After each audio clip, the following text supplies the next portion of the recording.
हमारे कहावत है कि भैंस अपने रंग को तो देखती नहीं है, उसका रंग कैसा है, लेकिन छाते को देखकर बड़ी उछल उछल कर भागती है भैंस जी। ये हाल है इन घमंडिया गठबंधन वालों का। मजरू सुल्तानपुरी जी ने एक पोएट लिखी, केवल उनकी सरकार को क्रिटिसाइज करते हुए 1 साल तक मजरू सुल्तानपुरी जी को जेल में नेहरू जी ने डलवा दिया था। ये क्या आजादी और लोकतंत्र की आजादी थी? किस प्रकार से मिमिक्री कर रहे हैं।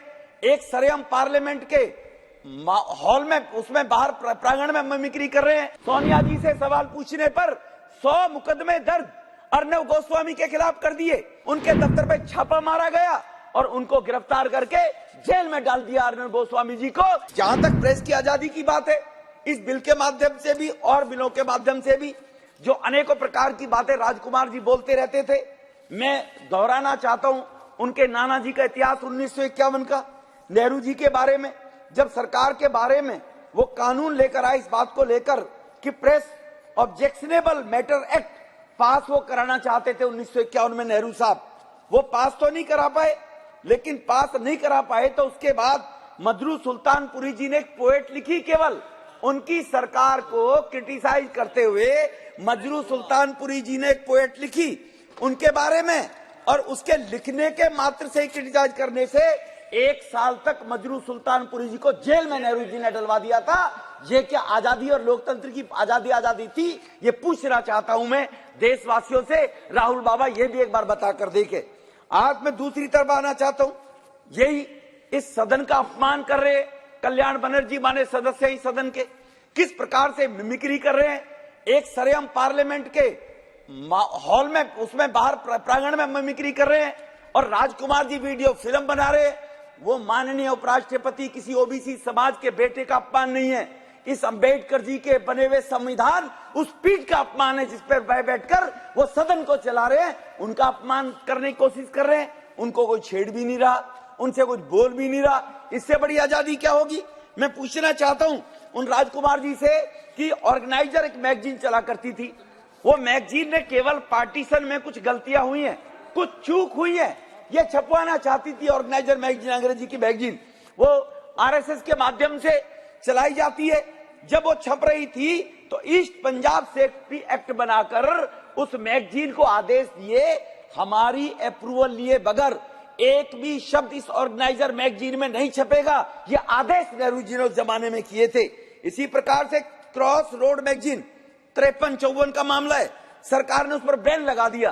क्रॉस रोड मैगजीन का जो एडिटर है वो कोर्ट चला गया, कोर्ट ने उनके हित में आदेश पारित कर दिया और वो कोर्ट के आदेश के पारित करने के बाद, साहबानों जैसा मामला है, करने के बाद नेहरू जी ने संसद में उसके खिलाफ कानून बनाया लाकर कि उस मैगजीन के ऊपर रोक जारी रहनी चाहिए, इस प्रकार की हरकतें नहीं होनी चाहिए। इसी प्रकार से एडी गौरवाला टाइम्स ऑफ इंडिया के अंदर वो एक पत्रकार थे, उन्होंने वहां पर सिविल सर्वेंट भी थे, वो उन्होंने विवेक नाम का एक कॉलम साप्ताहिक लिखा करते थे टाइम्स ऑफ इंडिया के अंदर। उन्होंने विवेक कॉलम पर, जिसमें उन्होंने नेहरू जी की कुछ पॉलिसियों को क्रिटिसाइज कर दिया, केवल जो बाहर मीडिया में इधर उधर चिल्लाते, ये आपके जो घटिया गठबंधन के लोग हैं, इन घमंडिया गठबंधन के लोग हैं। मैं इनसे पूछना चाहता हूं कि वो कॉलम लिखने वाले उस सिविल सर्वेंट एडिटर जो एडी गौरवाला थे, उनको बैन करा दिया कि टाइम्स ऑफ इंडिया में इसके बाद इनका कोई भी एडिटोरियल नहीं छपेगा। ये कांग्रेस के जमाने हुआ है। उसके बाद 1 हो, 2 हो, 4 हो, तो मैं और क्या बताऊं।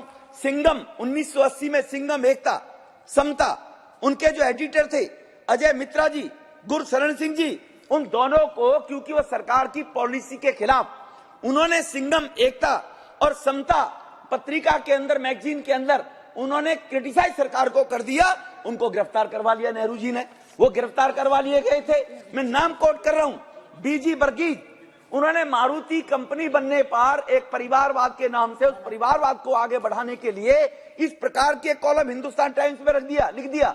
वो हिंदुस्तान टाइम्स में नौकरी किया करते थे, अगले ही दिन छपने के बाद श्रीमती इंदिरा गांधी जी ने उनको नौकरी से बाहर निकलवा दिया। बीजी वर्गीज जो उसके पत्रकार हुआ करते थे हिंदुस्तान टाइम्स के। अब मैं आना चाहता हूं 2020 में महाराष्ट्र में कांग्रेस की सरकार थी, उस कांग्रेस की सरकार में अर्नब गोस्वामी जी ने मात्र महाराजा शाहिंसा जिलाले इलाही श्रीमती सोनिया जी गांधी जी से एक सवाल पूछ लिया। सोनिया जी से सवाल पूछने पर 100 मुकदमे दर्ज अर्नब गोस्वामी के खिलाफ कर दिए। उनके दफ्तर पे छापा मारा गया और उनको गिरफ्तार करके जेल में डाल दिया अर्नब गोस्वामी जी को। ये है प्रेस की आजादी, ये है लोकतंत्र की आजादी। पूछना चाहते हैं इनसे। अब आइए, एक बौने दुर्योधन साहब दिल्ली में महाराजा बने बैठे हैं। वो कहते थे मैं लोकतंत्र को लेकर आऊंगा। सोनिया भ्रष्ट है, सिब्बल जी भ्रष्ट है, कांग्रेस भ्रष्टाचारियों के पंचायत है। आजकल उन्हीं की गोदी में झूल रहे हैं। उन्हीं की गोदी में झूलने वाले, उनसे पूछना चाहता हूं, पंजाब के अंदर उन्होंने 50-56 करोड़ का एक शीश महल दिल्ली में बनवाया, जो ये कहता था मैं 2 कमरे के मकान में रहूंगा। क्या जरूरत है शीला दीक्षित भ्रष्टाचार को 27 ईस्वी में रहने के लिए? क्यों नहीं मुख्यमंत्री 2 कमरे के मकान में रहते? उन्होंने अपने लिए एक 50 करोड़ का Sheesh Mahal during the Covid time, दुनिया कोविड से जूझ रही थी अध्यक्षा जी, और उनके शीश महल का काम चल रहा था। उनके एक सवाल पूछ लिया और उस पत्रकार को इन्होंने पंजाब में SC/ST एक्ट मुकदमे में बंद करवाकर और जेल में लड़की को भिजवा दिया। जब वो हाई कोर्ट में गए तो हाई कोर्ट ने FIR को पेश किया और उनकी जमानत ली। ये इनके मुंह पर तमाचा मारा। कौन साथ हाथ में हाथ मिलाकर चल रहा है? ये घमंडिया गठबंधन के रूप में के साथ में कौन चल रहे बौने दुर्योधन साहब के हाथ में? ये मैं उनसे पूछना चाहता हूं।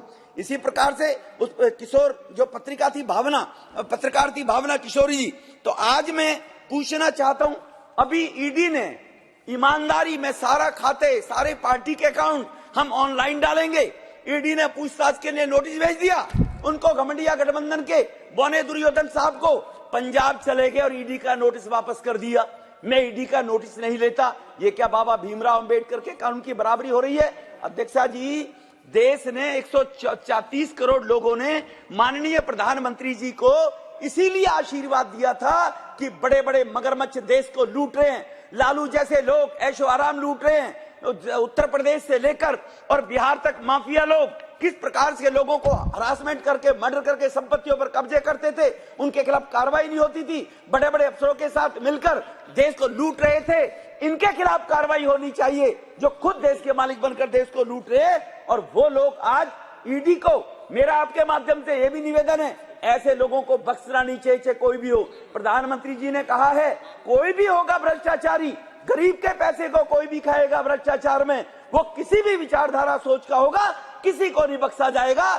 छोटे मोटे लोगों के खिलाफ तो एक्शन होता है, गरीबों के खिलाफ, मजदूरों के खिलाफ, लेकिन बड़े बड़े लोगों के खिलाफ एक्शन अगर होता है तो कहते ईडी का दुरुपयोग किया जा रहा है। इसलिए माननीय अध्यक्षा जी, आपने जो ये बातें कही, ये इस बात का द्योतक है। हमारे एक कहावत है कि भैंस अपने रंग को तो देखती नहीं है, उसका रंग कैसा है, लेकिन छाते को देखकर बड़ी उछल कर भागती है भैंस जी।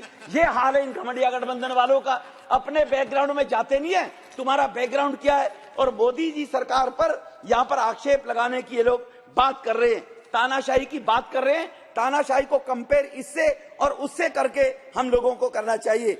इस बिल के अंदर जो इसमें कोई भी आदमी आसानी जो इसको पढ़ सकता है, इसके लिए जो नौजवान हैं, जिनके अंदर प्रतिभा है, जो अपनी प्रतिभा को लेकर लोकतांत्रिक पद्धति से अच्छे विचार लिख सकते हैं, देश के भविष्य बनाने के लिए, नौजवानों के भविष्य उज्जवल बनाने के लिए ऑनलाइन वो अपना रजिस्ट्रेशन कराकर आसानी से अपने लेख लिखकर एक कानूनी तरीके से लिख सकते हैं। अनुराग जी के मंत्रालय के माध्यम से वो मदद भी मांग सकते हैं। इसलिए इस बिल के अंदर जो 2-2, 3-3 साल तक लोग चक्कर काटते थे, मुझसे पहले कई लोगों ने बोला है, अब उनको चक्कर काटने नहीं पड़ेंगे।